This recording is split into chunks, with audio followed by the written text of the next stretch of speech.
இதுலதான் அடுக்கடுக்கா கேள்விகளை கேட்டிருக்கிறாரு. அந்த கேள்வி ஒவ்வொன்றுமே உணர்வு பூர்வமான கேள்விகளா இருக்கு. ரிசல்ட் வந்த உடனே உண்மையிலே அது மாபெரும் வெற்றியாக இருந்தாலுமே கூட அப்ப தன்னடக்கத்தோட அவர் பேசி இருந்திருக்கணும். ஆனா அப்படி பேசல. அங்கேயுமே அவர் தான் தோன்றித்தனமாக ஒரு ஆணவத்தோட பேசுறது மாதிரி தான் மக்கள் புரிஞ்சுக்கிறது மாதிரி இருக்கு அவர் பேசுனது எல்லாம். இந்த விஜயனுடைய அந்த பிஹேவியர் அந்த மன்னர் ஆட்சி கட்சி கூட சேர்ந்து களம் கண்ட மற்ற கட்சிகளை அந்த கூட்டணி கட்சிகளை நீங்க எப்படி துணைக்கு கூப்பிடுவீங்க? உங்களுக்கு துணையா எப்படி நீங்க கூப்பிடுவீங்க? நீங்க ஆட்சிக்கு வந்துட்டீங்க அப்படின்னா நீங்க நேர்மையாக இருப்பீங்க அப்படின்ற அந்த இம்ப்ரெஷனை கொடுக்கறதுக்கு பதிலா நாங்க பழி வாங்குவோம் அப்படின்ற அந்த மெசேஜ் தான் இவங்க பேசிட்டு இருக்காங்க. நையாண்டி எல்லாம் பண்ணிட்டு இப்ப எந்த முகத்தோட நீ ஆதரவு கேட்க வர்றீங்க அப்படின்ற அந்த கேள்வி இருக்குது இல்லையா? அப்போ அது எங்களுக்கு அந்த கிண்டல் பண்ணதுனால இந்த காயப்பட்ட மனசை அதை வெளிப்படுத்துறாங்க. இன்னைக்கு இருக்கக்கூடிய அரசியல் சூழலுக்கு ஏற்ப நீங்க எல்லாம் எம்எல்ஏஸ் ஆயிட்டீங்க, உங்களை அரசியல்வாதிகளாக நீங்க பக்குவப்படுத்திக்கங்க, அதற்கான டைமா இதை பயன்படுத்திக்கங்க அப்படின்னு சொல்லல பாருங்களேன். அப்படி அந்த மாதிரியான சிந்தனையெல்லாம் அவங்களுக்கு தோன்ற அவங்களுடைய கட்சியில இன்னும் முடிவு எடுக்காததுனால அந்த கட்சி முடிவு எந்த திசையில இருக்க போகுது அப்படின்றத சூசகமா இவர் சொல்றாரு அப்படின்னு நம்ம புரிஞ்சுக்கலாம். ஆவேகாவுடைய குறைபாடுகள் தான் இதுவரைக்கும் சொல்லிட்டு வந்திருக்கிறாப்புல சிந்தனை செல்வன். திடீர்னு அந்த கடைசி பாராவுல பாஜக உள்ள கொண்டு வர்றாரு. கடைசியில நீங்க என்ன விடுதலை சிறுத்தைகள் என்ன பண்ண போறீங்க, உங்கள் முன்னாடி என்ன சவால் இருக்கு அப்படின்றத சொல்லல.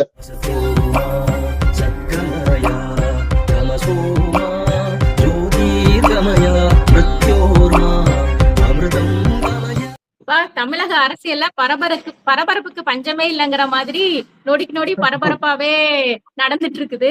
இப்ப ஒரு பிரேக்கிங் நியூஸ் அப்படிங்கிற மாதிரி ஒரு செய்தி வந்திருக்குது. அது என்னன்னா, இப்ப விடுதலை சிறுத்தைகள் கட்சியின் பொதுச் செயலாளர் ஒரு விரிவான ஒரு அறிக்கை வெளியிட்டு இருக்கிறாரு. அந்த அறிக்கையில அவர் என்ன சொல்லியிருக்கிறாரு, என்ன சொல்ல வராரு அப்படிங்கிறத பத்தி நம்ம பாத்துடலாம்.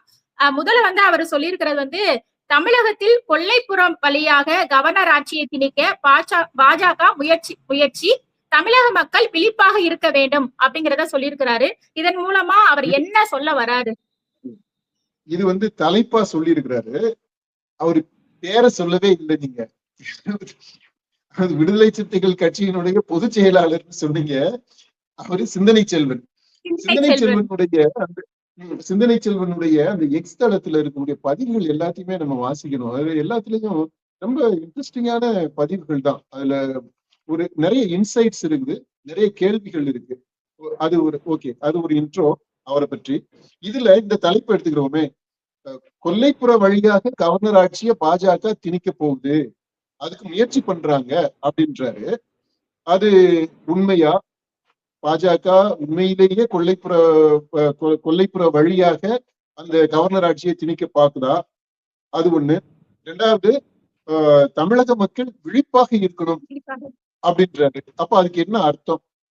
அதாவது பாஜக இந்த மாதிரி கவர்னர் ஆட்சியை திணிக்க போகுது அது அப்படின்றாரு இல்லையா?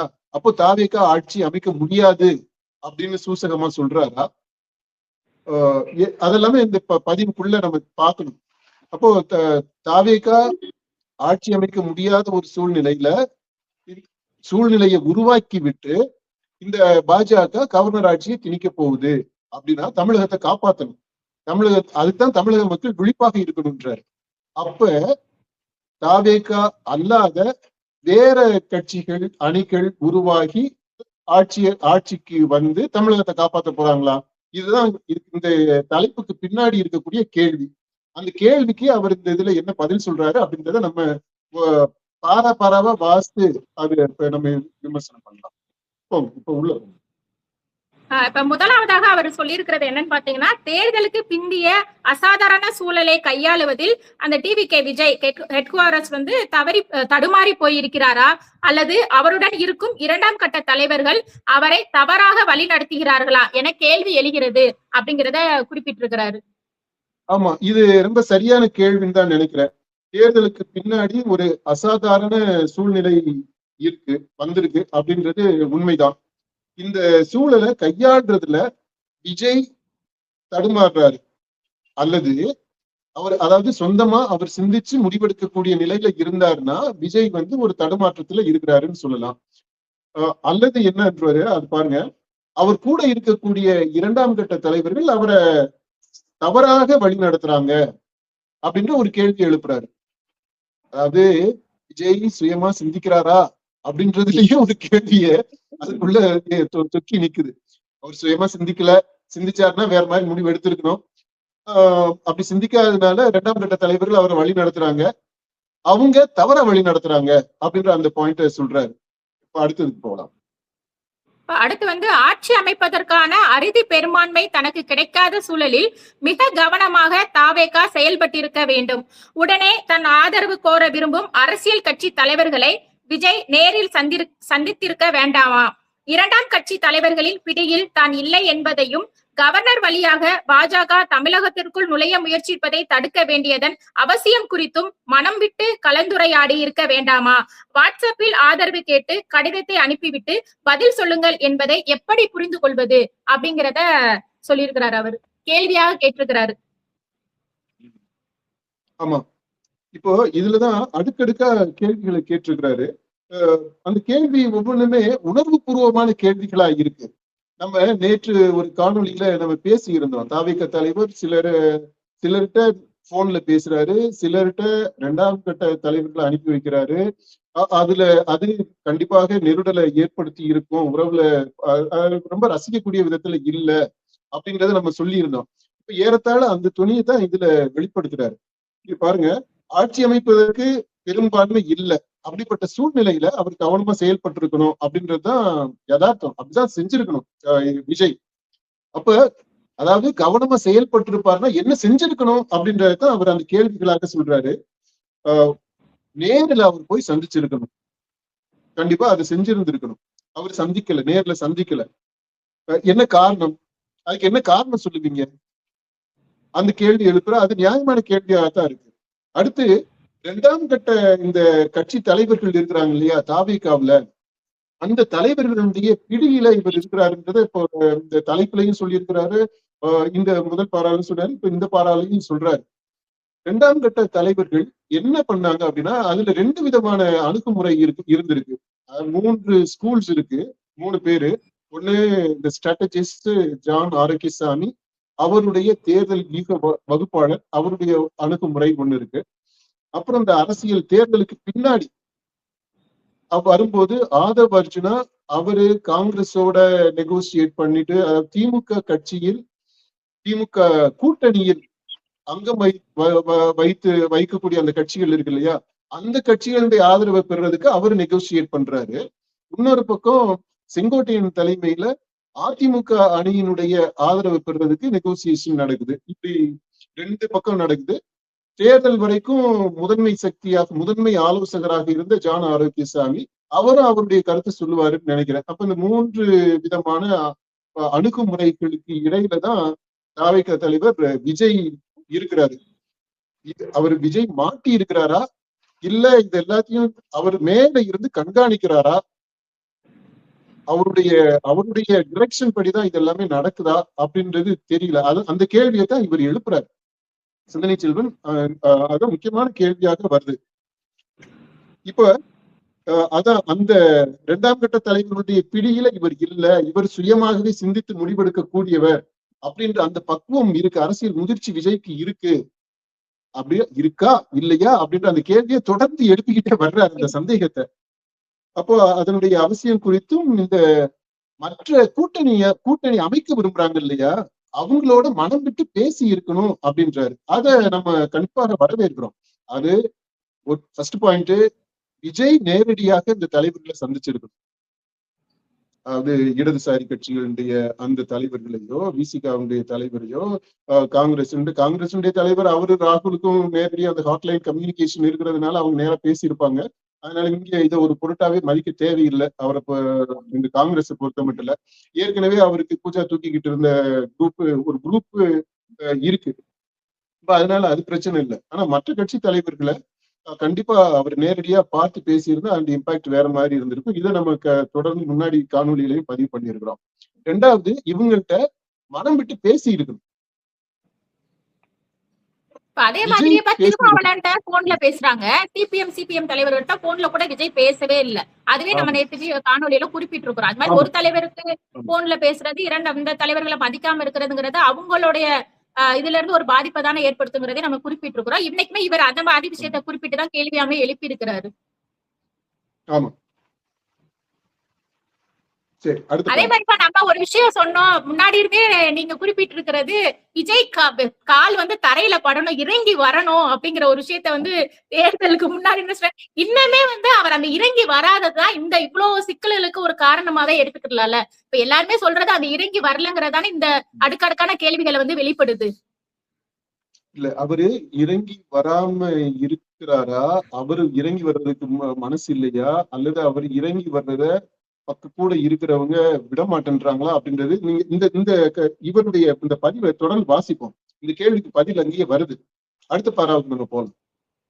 அடுத்து இந்த வெற்றி பெற்ற பின் தேர்தலுக்கு முந்தைய முரண்பாடுகளை பூர்த்தியிட்டாமல் அனைத்து தலைவர்களின் நன்மதிப்பை பெறும் வகையில் பெருந்தன்மையாக கருத்துக்களை திரு விஜய் கையாண்டிருக்க வேண்டும்.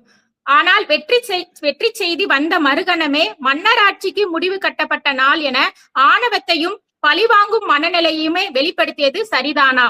மோதிலால் நேரு, ஜவஹர்லால் நேரு, இந்திரா காந்தி, ராஜீவ் காந்தி, ராகுல் காந்தி என 5வது தலைமுறை வாரிசு அரசியலை சுமக்கும் காங்கிரசுடன் கைகோர்த்து கொண்டு வாரிசு அரசியலை பேசுவதை விட நகைமுரண் வேறெதுவும் இருக்க முடியுமா?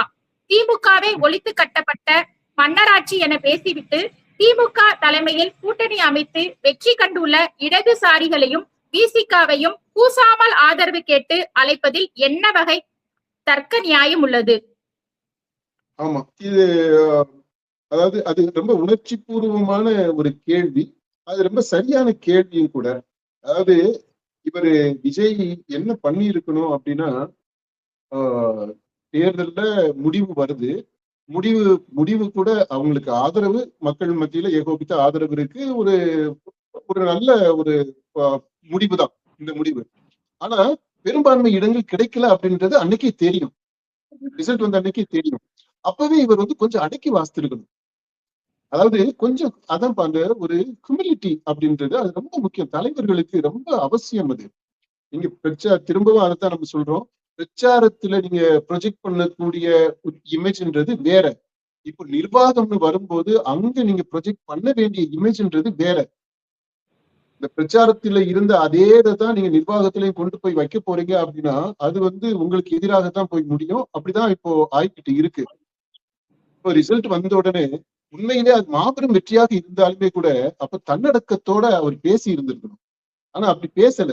அங்கேயுமே அவர் வந்து தான் தோன்றித்தனமாக ஒரு ஆணவத்தோட பேசுறது மாதிரி தான் மக்கள் புரிஞ்சுக்கிறது மாதிரி இருக்கு அவர் பேசுனது எல்லாம். இந்த விஜயனுடைய அந்த பிஹேவியர், அந்த தாவேகா அந்த கட்சி இரண்டாம் கட்ட அந்த தலைவர்களுடைய ஸ்டேட்மெண்ட்ஸ், மீடியாவுக்கு அவங்க சொன்னது, அப்புறம் தாவேகா தொண்டர்களுடைய செயல்பாடு, இது எல்லாத்தையும் பார்க்கும்போது அப்படிப்பட்ட ஒரு உணர்வு தான்.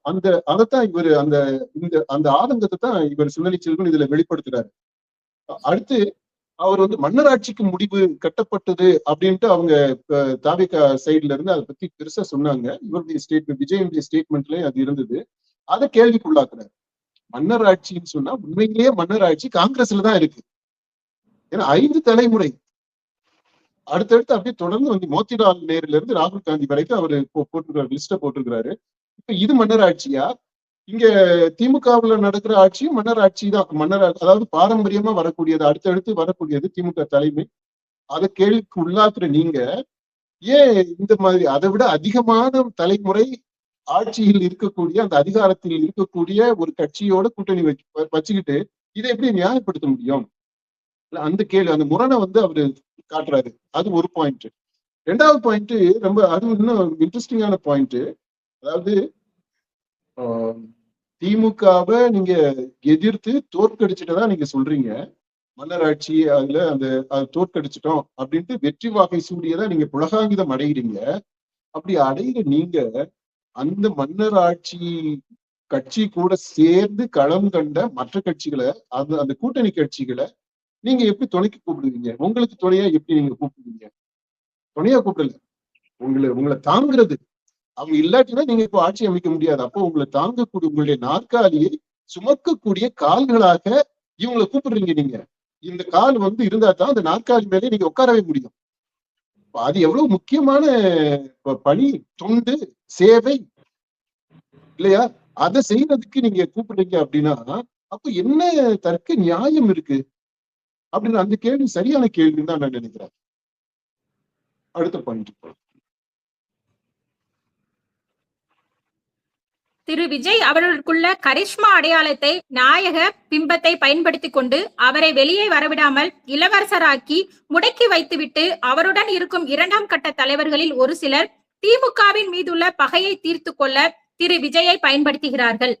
ஆட்சிக்கு வந்த மறு நிமிடமே திமுக, அதிமுக தலைவர்கள் கைது செய்யப்படுவார்கள் என பிதற்றுவது ஆணவத்தின் உச்சமல்லவா? விசிக கட்சியில் தலைவர் திருமாவுடன் 20 பேர் மட்டும்தான் இருக்கிறார்கள், மற்றவர்கள் எல்லாம் எங்கள் ஆட்கள் தான், ஸ்லீப்பர் செல்லாக அங்கே இருக்கிறார்கள் என பேசுவது என்ன வகை அரசியல் அறம் என கேள்வி எழுப்பியிருக்கிறார். இதுலதான் இந்த பாரால தொடக்கத்துல இருக்கிற அந்த இதுதான் நீங்க கேட்ட, நீங்க ஒரு கேள்வி எழுப்புனீங்க இல்லையா, அதுக்கான பதில். அதாவது விஜயினுடைய அந்த கரிஸ்மா அடையாளம், அதாவது வந்து கரிஸ்மா அப்படின்றத விட அந்த கல்ட் ஃபிகர் அப்படின்ற அந்த ஒரு ஈர்ப்பு, சினிமா கவர்ச்சி, சினிமா ஈர்ப்பு விசை, அந்த கவர்ச்சி இருக்கு. அதை நம்ம கரிஸ்மா அப்படின்னு நம்ம சொல்லிட முடியாது. அதை நம்ம வேறுபடுத்தி மற்ற காணொலிகள்ல நான் பேசி இருக்கிறேன். சரி, அப்ப இவர் கரிஸ்மா அப்படின்ற வார்த்தையை பயன்படுத்தி இருக்கிறாரு. இந்த நாயக பிம்பம் இருக்கு பாத்தீங்களா, அந்த நாயக பிம்பம்ன்ற அந்த கல்ட் ஃபிகர், அது வெறுமனே ஹீரோ கிடையாது, திரை ஹீரோ இல்ல, அவர் வந்து ஒரு கல்ட் ஃபிகரா இருக்கிறாரு. அந்த கல்ட் ஃபிகர் அப்புறம் காட் ஃபிகராகவும் மாற்றப்படுறாரு. அதை நம்ம ஏற்கனவே பார்த்துருக்கிறோம். From cult figure to god figure, அந்த ப்ரொஜெக்ஷன் இருக்குது பாத்தீங்களா, அங்கதான் அதுதான் கேம்பெயினாகவே இருந்தது, பிரச்சாரமா இருந்தது தாவிகாவுக்கு. இப்ப இதுலதான் இவர் என்ன சொல்றாரு, அந்த கல்ட் ஃபிகர் அந்த ஸ்டேட்டஸ் இருந்ததுனால கடவுளுக்கான இணையான ஒரு நிலை அந்தஸ்துல வச்சு மக்கள் பார்க்கணும் அப்படின்னு சொல்லிட்டு அந்த ஒரு இமேஜை ப்ரொஜெக்ட் பண்ணிட்டு இருந்ததுனால அவரை இளவரசராக்கி முடக்கி வைத்து, இந்த இளவரசராக்கி முடக்கி வைத்து அப்படின்றத அந்த தொடரை பார்த்த உடனே எனக்கு புத்தருடைய கௌதம சித்தார்த்த இருக்கிறார் இல்லையா, அந்த சித்தார்த்தர், அந்த இளவரசர் தான் எனக்கு ஞாபகத்துக்கு வர்றாரு. அவரு இந்த கௌதம புத்தரா பின்னாடி மாறின அந்த சித்தார்த்தர் அவர் இளவரசரா இருக்கும்போது உண்மையிலேயே அவரை சுற்றி என்ன நடக்குது அப்படின்றது எதுவுமே தெரியாதவரா இருந்தார். திடீர்னு தான் ஒரு நாள் பாக்குறாரு, ஓ இந்த உலகத்துல சாபம் ஒண்ணு இருக்கா, இந்த உலகத்துல பிணின்னு ஒண்ணு இருக்கா, இந்த உலகத்துல பசின்னு ஒண்ணு இருக்கா அப்படின்றதெல்லாம் அவர் பார்த்த உடனே அப்பதான் அவர் வந்து, ஓ இந்த மாதிரி இதுதான் உலகமா, இதுதான் வாழ்க்கையா அப்படின்ற அந்த கேள்வி வருது. அவருடைய கண் திறக்கப்படுது.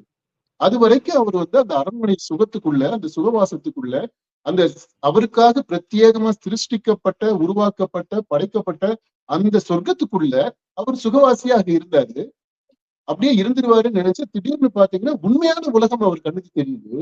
அதை பார்த்த உடனேதான் அவர் ரொம்ப கலக்கம் அடைஞ்சு அவரு இந்த அரண்மனையை விட்டே ஓடி போய் அப்புறம் தான் அவர் ஞானம் பெறாரு, என்லைட்டன்மெண்ட் பெறாரு. ஏறத்தாழ அந்த புத்தர், அதாவது அந்த உலகை கண் திறந்து பார்க்கிறார் பாத்தீங்களா, அந்த பார்ப்பதற்கு முந்தைய நிலையில் அரண்மனை சுகவாசத்தில் இருந்த, முடக்கி வைக்கப்பட்டிருந்த, இளவரசராக இருந்த அந்த சித்தார்த்தர், அவருடைய நிலையில தான் விஜய் இன்னமும் தொடர்ந்து வைக்கப்பட்டிருக்கிறாரோ அப்படின்ற அந்த ஒப்புமை எனக்கு ஞாபகத்துக்கு வருது. அது ஐ திங்க் ஓரளவுக்கு சரியா இருக்கும்னு நினைக்கிறேன்.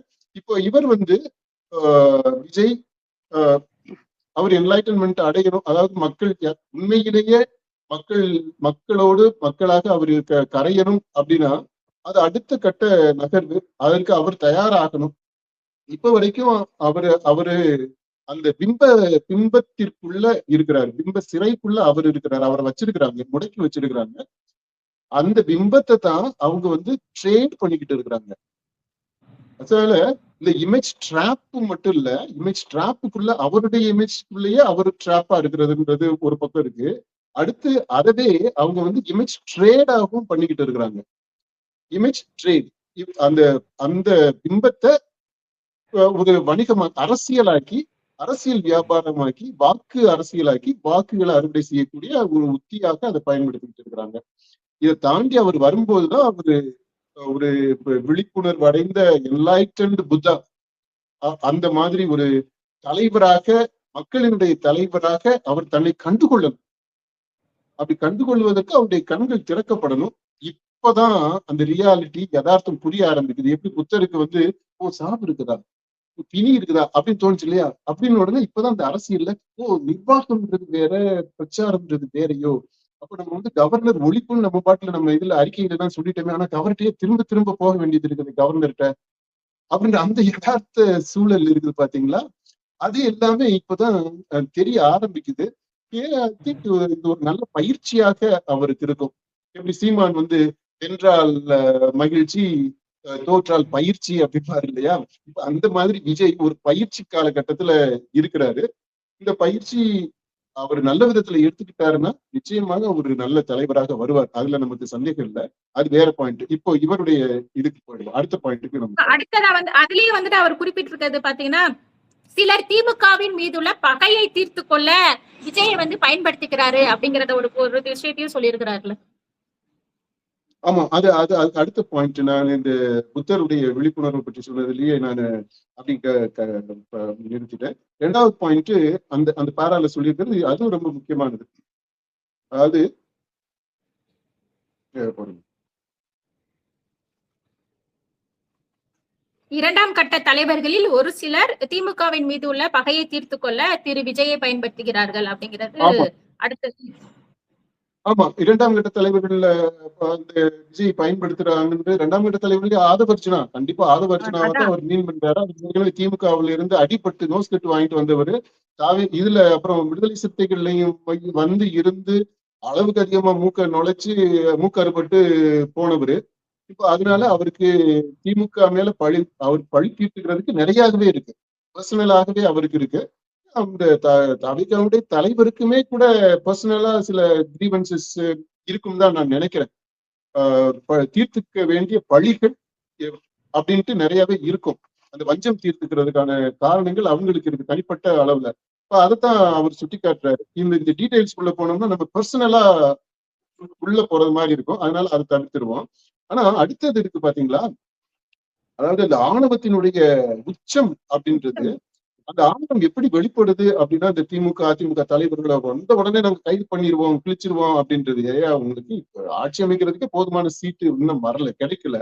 அப்போ நீங்க எவ்வளவு பணிவோட இருக்கணும், எல்லாரையும் அரவணைச்சு போறது மாதிரி நீங்க பேசணும்.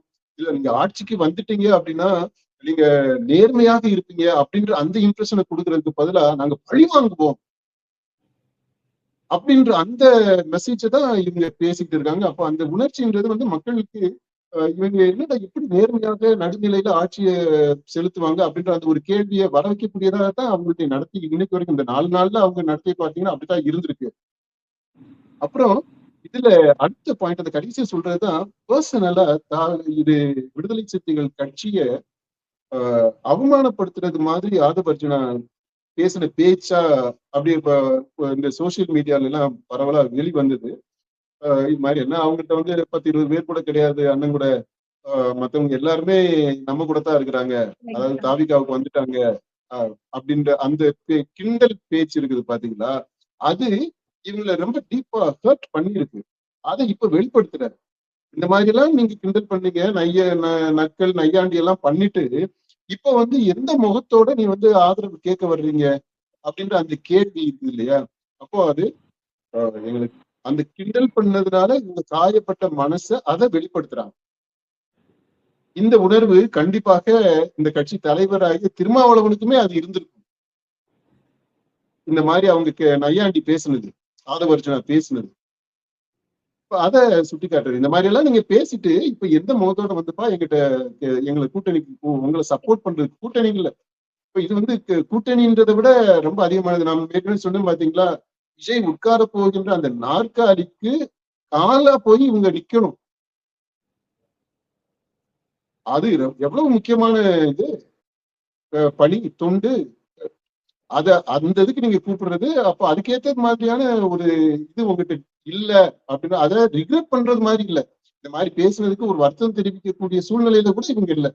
பொதுவாகவே தாவிகாவுக்கு நீங்க பாருங்க, அவங்க செய்த எல்லா செயலையும் தலைவர் முதற்கொண்டு அடிமட்ட தொண்டர் வரைக்குமே அவங்க என்ன செய்யறாங்களோ அவங்களுடைய நடத்தை, அவங்களுடைய பேச்சு, அவங்களுடைய சிந்தனை, அவங்களுடைய மதிப்பீடு, இது எல்லாத்தையுமே நியாயப்படுத்திக்கிட்டே தான் இருப்பாங்க.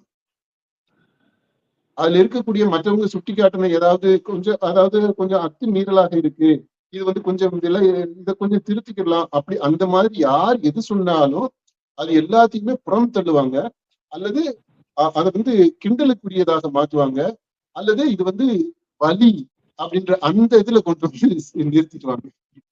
சரி, அடுத்த பாயிண்ட் சொல்லுங்க. அரசியல் புரிதலாலும் தனது அன்பாலும் தனது சட்டமன்ற உறுப்பினர்களை தனது கட்டுப்பாட்டில் வைத்துக் கொள்ள வேண்டிய திரு விஜய் தமிழ்நாட்டில் மீண்டும் சட்டமன்ற உறுப்பினர்களை அடைத்து வைக்கும் ரிசார்ட் அரசியலை கொண்டு வந்திருப்பது ரசிக்க தகுந்ததல்ல அப்படிங்கறத சொல்லியிருக்கிறாரு. ஆமா, அந்த ரிசார்ட் அரசியல் அது கூவத்தூர்லதான் ரொம்ப பிரபலமானது. இப்போ ஏறத்தாழ அந்த மினி கூவத்தூர் அல்லது கூவத்தூர் 2.0 அதை வந்து இவர் நடத்தி இருக்கிறாரு. இது தாபிகா மட்டும் இல்ல, இது வந்து அதிமுகவும் திரும்ப கூவத்தூர் ஒரு மாதிரி சப்டியூடு கூவத்தூர், அதாவது ரொம்ப அந்த முன்னாடி கூவத்தூர் 1 மாதிரி அவ்வளவு ஆர்ப்பாட்டமா ஆரவாரமா பெரிய பிரபலமா இல்ல. ஆனா இதுவும் ஒரு கூவத்தூர் தான். பாண்டிச்சேரியில இப்ப எம்எல்ஏக்கள் எல்லாம் அடைச்சு வச்சுட்டு பேரம் பேசிக்கிட்டு இருக்கிறது அந்த இது நடந்துகிட்டு இருக்கு அதிமுக சைட்ல. இந்த பக்கம் பாத்தீங்கன்னா தாபிகா சைட்ல இவங்களும் அவங்களுடைய எம்எல்ஏக்கள்லாம் கொஞ்சம் நல்லா கவனிப்போட வச்சு அங்க ஒரு இதை வந்து மினி கூவத்தூர்னு நம்ம சொல்லலாம் தாவிகா பண்றத. அதான் ரிசல்ட் வர்றதுக்கு முன்னாடியே ரெசார்ட் தேடுற பணியில எல்லாம் தீவிரமா தாவேக்காவினர்கள் ஈடுபட்டாங்க அப்படிங்கிற செய்தியெல்லாம் வந்துட்டு ரிசல்ட் வந்ததுக்கு அப்புறமும் அதே நிலைதான் தொடர்ந்து நீடிச்சிட்டு இருக்குது. ஆமா, ரிசல்ட்டுக்கு முன்னாடி அவங்க எதிர்பார்த்தது இதை விட இன்னும் கொஞ்சம் கம்மியா சீட்டு வரும் அப்படின்னு எதிர்பார்த்தாங்கன்னு தோணுது நமக்கு. ஏன்னா இப்போ அவங்களுடைய இதெல்லாத்தையும் பார்க்கும்போது அதனால ஈஸியா மற்ற கட்சிகள் விலைக்கு வாங்கிட முடியும் அப்படின்ற ஒரு பயம் இருந்ததுனால அதுக்காக ரிசார்ட்ஸ் எல்லாம் தேடிக்கிட்டு இருந்தாங்க. இப்ப முடிவு வந்து அவங்களுக்கே ஒரு சர்ப்ரைஸை கொடுக்கக்கூடிய விதத்துல கொஞ்சம் அதிகமாக அவங்க எதிர்பார்த்ததுக்கும் அதிகமாகவே இடங்கள் வந்துருச்சு. ஆட்சி அமைக்கிறதுக்கே அளவுக்கு வந்துருச்சு. இதனால இப்போ இந்த கூவத்தூர் 2.0 தாவிகாவினுடைய வெர்ஷன் ஆஃப் கூவத்தூர்ன்றது வந்து ரொம்ப பெரிய அளவுல இல்ல, ஓரளவுக்கு கட்டுப்பாட்டுல தான் வச்சிருக்கிறாங்க. கட்டுப்பாட்டுலயும் கையை அடக்கமாகவும் அவங்களுக்கு உரிய இதை ப்ராமிஸ் பண்ணக்கூடிய விதத்துல இந்த செங்கோட்டையன் போய் அவங்கள்ட்ட எல்லாம் பேச்சுவார்த்தைகள்லாம் நடத்தி அவங்கள ஒரு நல்ல ஒரு கலகலப்பா குஷி மூடுல வச்சுக்கிட்டு இருக்கிறாங்க இப்போ. அதனால அந்த கூட இன்னைக்கு வந்த தகவல், குஷியானந்த் கூட அவங்க தாவேக எம்எல்ஏட்ட விஜய் படத்தை பாத்துக்கோங்க, நம்பிக்கையா இருங்க, உங்களுக்கு கோடி கணக்குல வந்து குடுக்குறேன்னு ஆசை வார்த்தைகள் காமிச்சாலும் யாரும் விலை போயிடாதீங்க அப்படின்னு சொல்லிட்டு அவரும் ஒரு பக்கம் கிளாஸ் எடுத்துட்டு இருக்காரு தாவேக எம்எல்ஏக்களுக்கு. இது பாருங்களேன், அதாவது அரசியல்ல அது எப்படி டீல் பண்றதுன்றதுக்கு ஏன்டா நீங்க வந்து கொள்கை தலைவர்களுடைய வாழ்க்கை வரலாறை படிங்க, காமராஜருடைய வாழ்க்கையை படிங்க, அம்பேத்கருடைய புத்தகங்களை படிங்க, அல்லது அவங்க சம்பந்தப்பட்ட காணொலிகளையும் திரைப்படங்களையும் பாருங்க அப்படின்னு எல்லாம் சொல்லல. விஜயுடைய படங்களை பாரு அப்படின்னு என்ன படையா அவர் நடிச்சிருக்கிறாரு? எந்த படம் ஒழுங்கான படமா இருந்திருக்கு? அவர் நடிச்ச படத்துல இருந்து சொல்றாரா இல்ல விஜயோட போட்டோவை சொல்றாரான்னு தெரியலையே. விஜயோட போட்டோ மட்டும் கடவுள் மாதிரி வேண்டிக்கிட்டே இருக்கிறாரு. படங்களை பாக்குற அதாவது சினிமாவை தான் பார்க்க சொல்றாரு என்டர்டெயின் பண்ணிக்கிறதுக்கு. ஆனா அதுதான் சொல்றேன், இதுதான் அவங்களுடைய லெவல் ஆஃப் இது இருக்கு. அந்த அறிவு ஆர்ந்த விதத்துல பார்க்கும்போது அந்த இன்டெலெக்சுவல் கேலிபர் அப்படின்றது இந்த அளவுக்கு தான் இருக்கு. விஜய் படங்களை பார்த்து பொழுதுபோக்கிக்குங்க, அவர் மேல இருக்கக்கூடிய அந்த ஈர்ப்பை வந்து இன்னும் கொஞ்சம் அதிகமாக்கிக்குங்க, உணர்ச்சி பூர்வமா அவரோட உங்களை கனெக்ட் பண்ணிக்கிறதுக்கு அந்த பாராசோசியல் இன்டராக்ஷன், அதை நீங்க அந்த டைய வந்து அந்த பாண்டிங்க நீங்க இன்னும் வலுப்படுத்திக்கங்க அப்படின்னு தான் சொல்றாங்களே தவிர, இன்னைக்கு இருக்கக்கூடிய அரசியல் சூழலுக்கு ஏற்ப நீங்க எல்லாம் எம்எல்ஏஸ் ஆயிட்டீங்க, உங்களை அரசியல்வாதிகளாக நீங்க பக்குவப்படுத்திக்கங்க, அதற்கான டைமா இதை வந்து பயன்படுத்திக்கங்க அப்படின்னு சொல்லல பாருங்களேன். அப்படி அந்த மாதிரியான சிந்தனையில அவங்களுக்கு தோன்றாரு. அதான் ஆனா விடுதலை சிறுத்தைகள்ல ஒருவேளை அப்படி சொல்லியிருப்பாங்க. நாம் தமிழர் கட்சியா இருந்தாக்க கண்டிப்பாக அதை சொல்லியிருப்பாங்க நிச்சயமா. ஆனா அவங்களுக்கு அந்த மாதிரியான வாய்ப்புலாம் கிடைக்கலைங்க, இன்னும் பயிற்சியிலேயே தானே இருக்கிறாங்க அவங்க. அடுத்த பாயிண்ட். திரு விஜய் அவர்கள் தன்னுடன் இருப்பவர்களின் தவறான அணுகுமுறையும் தவறான வழிகாட்டலும் தான் தனக்கு ஆதரவு வந்து சேர்வதற்கான வழியை அடைத்து வைத்திருக்கிறது என்பதை உணர வேண்டும் அப்படிங்கறத குறிப்பிட்டிருக்கிறார். ஆமா, உடனே உணர வேண்டும் அப்படின்றாரு. அப்படி உணர்ந்த உடனே என்ன ஆகும்? அடுத்து அவர் உணர்றாரு உணரல அப்படின்றது அவருடைய ப்ரிராகேட்டிவ், அது அவருடைய உரிமை. அதை இவர் இவ்வளவு தூரம் வலியுறுத்தி சொல்லணுமா அப்படின்றது நமக்கு தெரியல. அவர் உணர வேண்டிய நிலையில இருக்கிறாரு அப்படின்றத வேணா சொல்லலாம். மற்றபடி அவர் உணர்றதும் உணராததும் விஜயினுடைய இதை பொறுத்தது.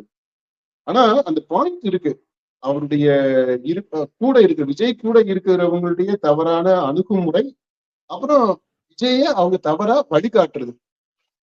இதனாலதான் ஆக்சுவலா அது ரெண்டுமே சரிதான். அந்த 2 பாயிண்ட், அதாவது அந்த ஆதவ அர்ஜுனா, செங்கோட்டையன் இவர்கள் முன்னெடுத்திருக்கக்கூடிய அவங்களுடைய அணுகுமுறையில தவறு.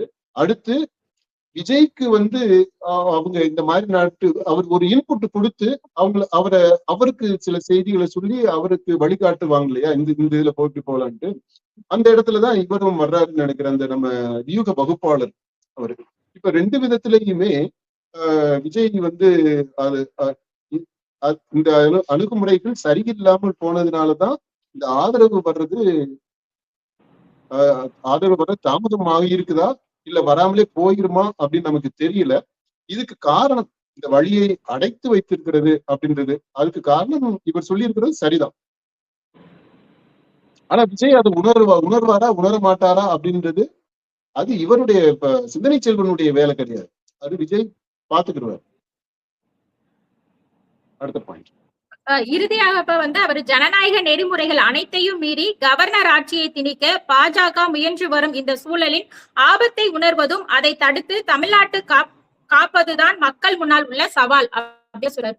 முதல்ல விஜய்க்கு சொன்னாரு.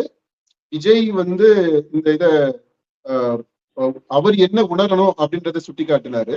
அடுத்தது மக்கள் என்ன, மக்களுக்கு முன்னாடி என்ன சவால் இருக்குது அப்படின்றத சொல்றாரு. இதுதான் பாயிண்ட். இதை இன்னும் கொஞ்சம் வெளிப்படையா அவர் பேசி இருக்கலாம்னு நான் நினைக்கிறேன். அல்லது ஒருவேளை அவங்களுடைய கட்சியில இன்னும் முடிவு எடுக்காததுனால அந்த கட்சி முடிவு எந்த திசையில இருக்க போகுது அப்படின்றத சூசகமா இவர் சொல்றாரு அப்படின்னு நம்ம புரிஞ்சுக்கலாம். அதாவது இந்த வழி,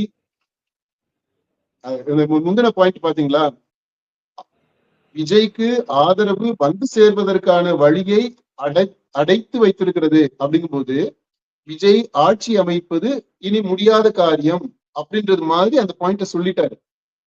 இதுக்கு விஜய் தயாராகிக்கணும் அப்படின்றதையும் சொல்லிட்டாரு. அதாவது அவர் ஆட்சி அமைக்க முடியாது, அவர் முதல்வராக முடியாது, அதுக்கு காரணம் இது என்ன அப்படின்றத சொல்லிட்டாரு. அப்ப விஜய் ஆட்சி அமைக்க முடியாது அப்படின்னா கவர்னர் ஆட்சி வரும். அந்த கவர்னர் ஆட்சியை பாஜக கொண்டு வர பாக்குது அப்படின்றாரு.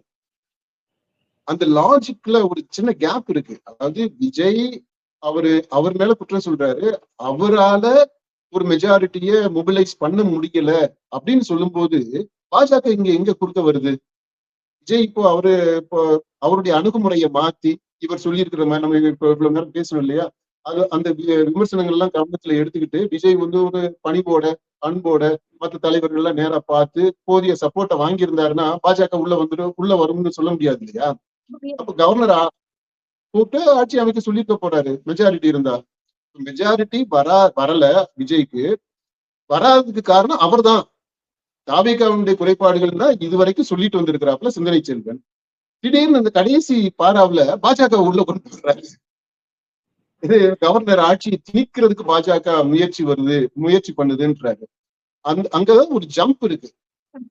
பாஜக முயற்சி பண்ணல, ஒருவேளை பண்ணாலும் கூட இருக்கலாம். ஆனா அது கடைசியா அது முடிக்கிறாரு. அதை தடுக்கணும்னு நினைச்சா இவங்க நினைச்சா அது முடிஞ்சிருக்குல்லப்பா. பாஜக ஆட்சி கவர்னர் ஆட்சி வராம இவங்க நினைச்சா தடுக்கலாம்ல. எப்படி? அதான் அவங்க தாவேகா கூட போயிருந்தாங்க அப்படின்னா தாவேகா கூட இவங்க போகாம இருக்கிறதுக்கு காரணம் விஜய் அவருடைய அணுகுமுறைன்றதை சொல்லிட்டாங்க. இவ்வளவு நீண்ட நெடிய விளக்கம் சொல்லி இருக்கிறது எதுக்குன்னா, நாங்க தாவேகா கூட உங்களை ஆதரிக்கல அப்படின்றதான் சொல்லிட்டு வர்றாரு. நான் இனிமேலும் ஆதரிக்க முடியாது அப்படின்றத சொல்லிட்டாரு. இப்ப என்ன சொல்றாருன்னா, பாஜக இருந்து தமிழ்நாட்டை காப்பாற்றணும் அப்படின்னு சொல்ல வர்றாரு. அது பாஜக கவர்னர் ஆட்சியை திணிக்க பாக்குது, அப்போ அதை தவிர்க்கணும்ன்றாரு. வேற ஒரு கூட்டணிக்கு ஆதரவு அளிக்கிறேங்கிறது மாதிரி எடுத்துக்கலாமா? ஆமா, அதாவது ஃபர்ஸ்ட் விஜய் முதல்வராக முடியாது, தாவேகா ஆட்சி அமைக்க முடியாது அப்படின்றத சொல்லிட்டாரு. அதற்கு காரணம் விஜயனுடைய அல்லது தாவேகாவினுடைய அணுகுமுறை அப்படின்றதையும் தெளிவுபடுத்திட்டாரு. அடுத்தது கவர்னர் ஆட்சி வரக்கூடாது அப்படின்றத சொல்றாரு. விஜய் ஆட்சி அடையக்கூடிய அடுத்து கவர்னர் ஆட்சி அப்படின்றதான அடுத்த ஆப்ஷனா இருக்கு. ஆனா அது வராம தவிர்க்கணும். இதுதான் தமிழக மக்கள் முன்னாடி இருக்கக்கூடிய சவால். அப்படின்னா இதுக்கு விடுதலை சிறுத்தைகள் என்ன பண்ண போறாங்க அப்படின்றத அவரு வெளிப்படையாக சொல்லல. அது விடுதலை சிறுத்தைகள் நாங்க இந்த முடிவெடுப்போம் அப்படின்னு சொல்லாம தமிழக மக்கள் மேல பழிய போட்டு விடுறாரு, சுமையை போட்டு விடுறாரு, கடத்தி விடுறாரு. தமிழ்நாட்டை காப்பதுதான் மக்கள் முன்னால் உள்ள சவால் அப்படின்றாரு. விடுதலை சிறுத்தைகள் முன்னாள் அப்ப என்ன சவால் இருக்கு அதை சொல்லியா? இவ்வளவு பெருசா பேசிட்டு கடைசியில நீங்க என்ன விடுதலை சிறுத்தைகள் என்ன பண்ண போறீங்க, உங்கள் முன்னாடி என்ன சவால் இருக்கு அப்படின்றத சொல்லல. அதான் நீங்க கேட்ட கேள்வி இல்லையா? அதுதான், அதாவது இன்னொரு கூட்டணி வரும், அந்த கூட்டணியை நாங்கள் ஆதரிக்கலாம், ஆதரிக்கிற மூடுல இருக்கிறோம். அப்படி ஆதரிச்சா நாங்க செய்யறது தப்பா நீங்க சொல்லக்கூடாதுப்பா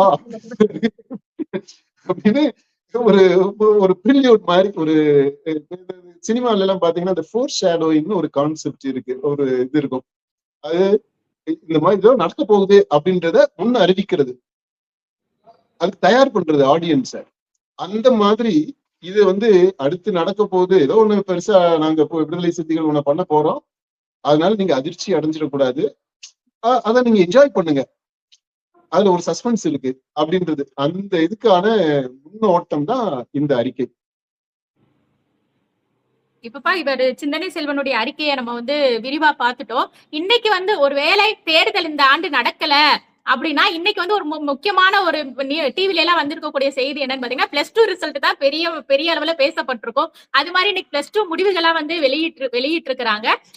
அது தொடர்பா தாவேகா தலைவர் மாணவர்களுக்கு வாழ்த்து சொல்லி அறிக்கையும் தன்னுடைய எக்ஸ் பதிவுல போட்டிருக்கிறாரு. அவருடைய வாழ்த்து செய்தி என்ன சொல்லியிருக்கிறாருங்கிறத படிச்சிடவா?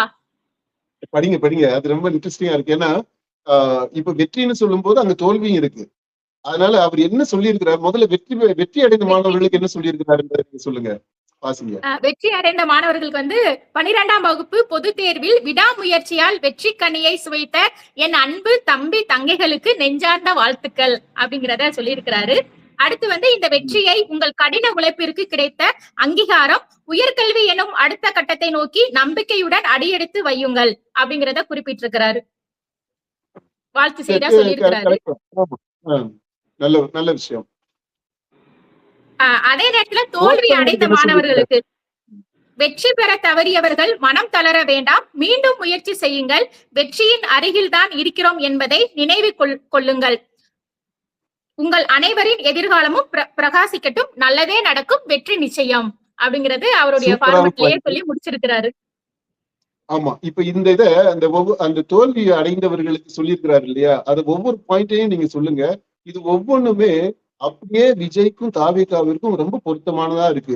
இத அவங்க கரெக்டா ரியலைஸ் பண்ணணும்னு நினைக்கிறேன். இன்னைக்கு இருக்கக்கூடிய இந்த இக்கட்டான ஒரு அடுத்த கிராஸ் ரோட்ஸ், அதாவது இப்படி இருக்கலாம், எப்படி வேணாலும் அந்த திசைகள் திரும்பலாம், எந்த பக்கம் வேணாலும் முடிவுகள் வரலாம் அப்படின்ற ஒரு காலகட்டத்துல வெற்றி அடைந்தவர்கள் ஓகே மாணவர்கள், இந்த தோல்வி அடைந்தவர்களுக்கு இவர் என்ன சொல்லி இருக்கிறாரோ அத கண்டிப்பாக இந்த தாவேகா தலைவரும் 2ஆம் கட்ட தலைவர்களும் தொண்டர்களும் அந்த வெற்றி அடைந்த எம்எல்ஏக்களும் வெற்றி அடையாத எம்எல்ஏ கேண்டிடேட்ஸா நின்னவங்களும் அப்புறம் தோல்வி அடைந்த எல்லாரும் அது ரியலைஸ் பண்ண வேண்டிய பாயிண்ட்ஸ். அது நல்லா தான் சொல்லியிருக்கிறாரு. அந்த பாடத்தை நீங்க திரும்ப ஒரு தடவை சொல்லிருங்களேன், ஒரு பாயிண்டா சொல்லுங்க, வாசிங்க திரும்ப ஒரா. வெற்றி பெற தவறியவர்கள் மனம் தளர வேண்டாம் அப்படிங்கறது மனம் தளர வேண்டாம் ஃபர்ஸ்ட். அடுத்து மீண்டும் முயற்சி செய்யுங்கள், மறுபடியும் முயற்சி செய்யணும், மனம் தளர்ந்துடக்கூடாது. சொல்லுங்க 3வது பாயிண்ட். 3வது பாயிண்ட் வெற்றியின் அருகில் தான் இருக்கிறோம் என்பதை நினைவில் கொள்ளுங்கள். சூப்பர். அதாவது மனம் தளர்ந்துடக்கூடாது, தொடர்ந்து முயற்சி செய்யணும். ஏன் அப்படி முயற்சி செய்யணும் அப்படின்னா வெற்றிக்கு மிக அருகில தான் நம்ம இருக்கிறோம். அதாவது இப்போ வெற்றி அடைந்தும் வெற்றிக்கு அருகில இப்ப தாவேகா இருக்குது பாத்தீங்களா, ஆட்சி அமைக்கிறதுக்கு, ஆட்சி அமைக்க நிலையில இருக்கு. ஆனா பாருங்க, இந்த ஒரு மார்க்ல தோல்வி அடைஞ்சது மாதிரி இந்த சிலருக்கு அப்படி ஆகி போயிடும். பாஸ் மார்க் 40 அப்படின்னா 39 மார்க் வாங்கி ஃபெயில் ஆவாங்க. இந்த ஒரு மார்க்ல தோல்வி. ஆமா, இந்த ஒரு ஓட்டுல தோல்வி அடைகிறது. அந்த மாதிரி வெற்றி அடைஞ்சாச்சு, ஆனா அதுல தோல்வி அடைஞ்சிடும். அப்ப வெற்றிக்கு மிக அருகில் இருக்கக்கூடிய ஒரு தோல்வி இது அப்படின்றத அவர் சொல்றாரு. இது உணர்ந்து சொல்றாருன்னு நினைக்கிறேன் நானு. அடுத்தது அடுத்து வந்து அடுத்தது முடிக்கிறப்போ சொல்லுங்க. உங்கள் அனைவரின் எதிர்காலமும் பிரகாசிக்கட்டும் அப்படின்னு சொல்லியிருக்கிறாரு. நல்லதே நடக்கும், வெற்றி நிச்சயம் அப்படின்னு முடிச்சிட்டாரு. ஆமா, இந்த இந்த வாழ்த்தோட இந்த வாழ்த்தைய நம்ம விஜய்க்கு நாமளும் சொல்லலாம். நல்லதே நடக்கும், வெற்றி நிச்சயம், எதிர்காலம் பிரகாசமாக இருக்கும் அப்படின்ட்டு நம்மளும் வாழ்த்தலாம்.